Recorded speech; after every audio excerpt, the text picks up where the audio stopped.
HBO Max is one of the best apps that you can download for your TV. Well, in today's tech video, I'm going to show you 3 different ways of how to install HBO Max on any Westinghouse smart TV.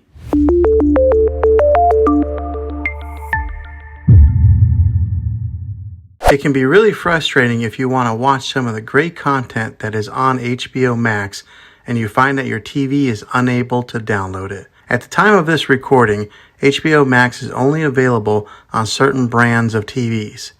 Also, if your TV is an older model of smart TV, then it could prevent you from downloading this app.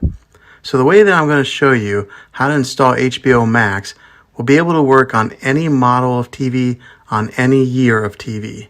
You just have to have an HDMI port on your TV to plug into. I recommend getting a Roku stick or an Amazon Fire Stick. Both of these media streaming players have the capability of download HBO Max. You would then use a Roku or Fire Stick as your main streaming player, which bypasses the operating system on your TV. If you want to spend a little more and get a more robust device that gives you a few more options, then take a look at the Apple TV 4K. All these devices plug into the HDMI port on your TV, no matter how old it is, no matter what model it is. I've had great luck with all these streaming players, and I'll put links in the description down below of where you can get one of them. Well, hopefully this video was helpful for you. If it was, go ahead and click a thumbs up on it. Go ahead and subscribe to my channel. I make tech videos all the time, and I would love to have you back in the next one. Take care.